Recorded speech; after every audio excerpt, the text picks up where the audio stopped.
And that's what I want to highlight today. You have every right to be proud. First and foremost, because Allah subhanahu wa ta'ala says so. He says in the Quran, وَمَنْ أَحْسَنُ قَوْلًا مِّمَّنْ دَعَا إِلَى اللَّهِ. Who is better in speech than he who calls to Allah? Who is better in speech than he who brings people closer to their Lord and their Creator? Who is better? And the answer is not given because it's given. The answer is not stated in the Quran because it's understood. The answer is not explicitly mentioned because it's self-evident.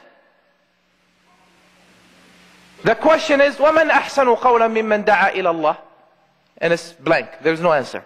Why? You should come up with the answer. You should know the answer. Because if you're reading this ayah and you understand what it means, that means you already know the answer.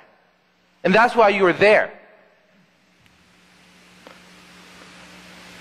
وَعَمِلَ صَالِحًا. And this is the key. Who is better in speech than he who calls to Allah and does righteous deeds? Why shouldn't you be proud?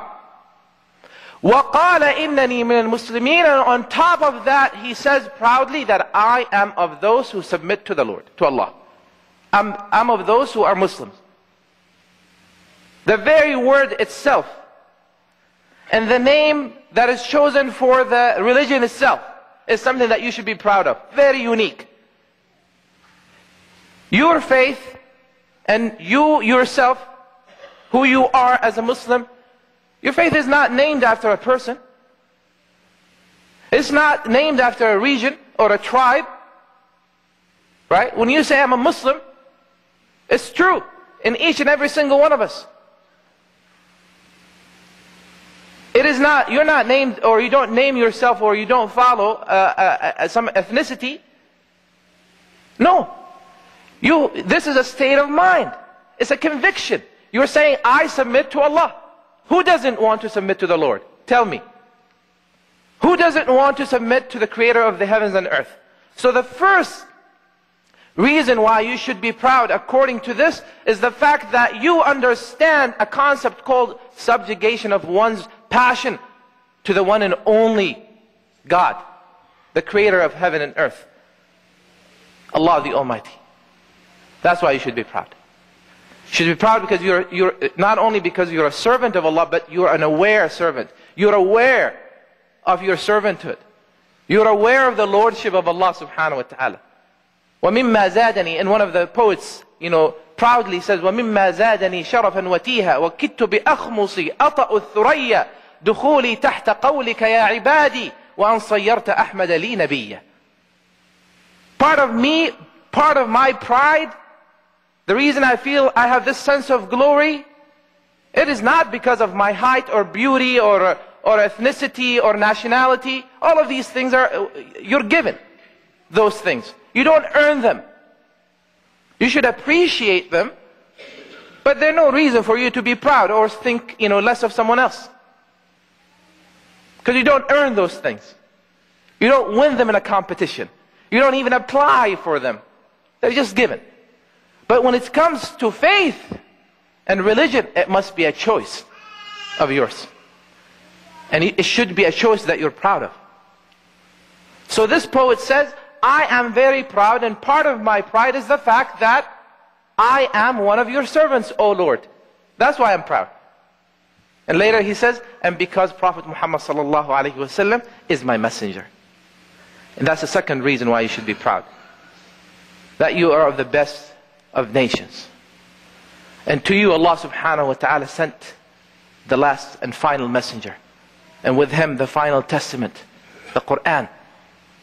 Allah subhanahu wa ta'ala favored you. This is a favor from Allah subhanahu wa ta'ala. He kept his best, to the end. And you came to be aware of that. That's another reason why you should be proud. Why shouldn't you be proud? When your faith, what you believe in, calls you to do good and be good and enjoying what is good and uphold good. There isn't any good out there that people agree upon to be something good except that your faith calls you to.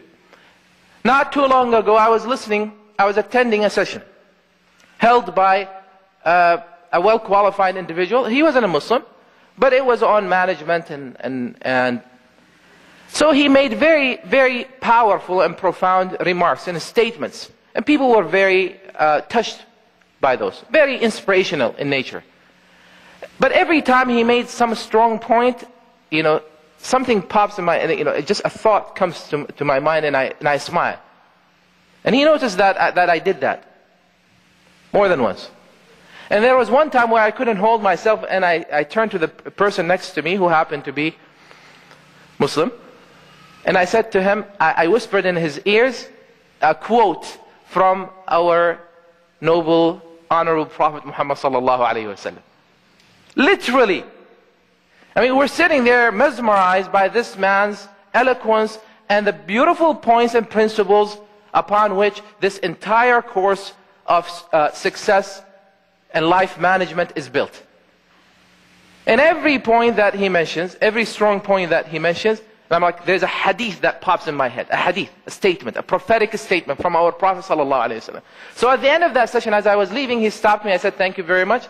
And as I was leaving, he said, what do you do for a living? So I said, I'm an imam.